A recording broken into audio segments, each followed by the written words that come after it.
Hello friends, welcome to my blog. I am your creator Tathagata Banerjee.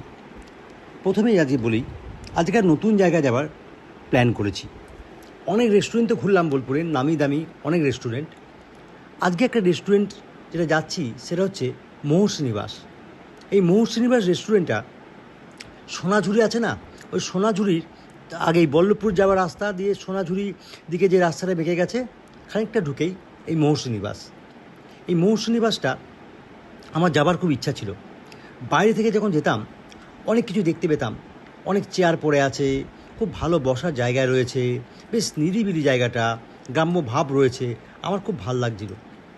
তো এই মহর্ষিনিবাসে আমরা চলে এলাম, গাড়ি দাঁড় করালাম। এবার ঠিক করলাম কোন জায়গায় বসবো। দুটো রুম ছিল, বসার দুটো জায়গা ছিল। ভাবলাম ফ্যানের তলাতে বসি। ফ্যানের তলাতে আমরা বসে পড়লাম। মেনু কার্ডটা দিয়ে গেল ওয়েটার। আমরা ঠিক করলাম কি খাবো না, ফ্রেঞ্চ ফ্রাই আর pakora, chicken pakora, french fry আর পকোড়া অর্ডার দেওয়া হয়ে গেল। বেশ কিছুটা টাইম লাগছিল। অ্যাকচুয়ালি কি, এদের খাবার দাবার একদম টাটকা করে এবং খুব ভালো, মশলাপাতি ঠিক সামঞ্জস্য করেই দেয়। খুব যে বেশি মশলা দেয় তাও নয়। যে কোনো লোক এখানে এসে খেয়ে শান্তি পাবে, তাই অনেকটা টাইম লাগছিল।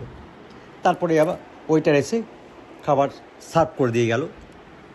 ফ্রেঞ্চ ফ্রাইগুলো বেশ ভালোই করেছিল, বড় বড় আকারে, এবং খেতে খুব টেস্টি ছিল। পকোড়াগুলোও তাই। আমরা সবাই মিলে সে ফ্রেঞ্চ ফ্রাই আর পকোড়া আমরা খেতে থাকলাম। এরপর একটা কোল্ড ড্রিঙ্কস অর্ডার করলাম, কারণ মনে হচ্ছিল যেন কোল্ড ড্রিঙ্কসটা না খেলে অম্বল হয়ে যেতে পারে। কোল্ড ড্রিঙ্কসটা অর্ডার করলাম। কোল্ড ড্রিঙ্কসটা আমরা খেলাম, নানা রকমের গল্প করছিলাম আমরা ওখানে বসে। জায়গাটা খুব ভাল লাগছিল বেশ। উনি লোকজন থাকে না, তো বেশি লোকজন আমার খুব একটা পছন্দ নয় এই জায়গাটায়। আমরা ওই জন্যই পছন্দ করেছি মহর্ষিনিবাসে। তারপর আমরা বিল পে করলাম, পে করে তারপর আমরা আবার বেরিয়ে গেলাম ওখান থেকে। সোজা একেবারে শান্তিনিকেতন রাস্তা ধরে চলে এলাম বোনের বাড়ি, অর্থাৎ ঐশীর বাড়ি। ঐশীকে এখানে ড্রপ করলাম, বুঝতে পারি ড্রপ এমার্জেন্সি, বুঝতে পারি না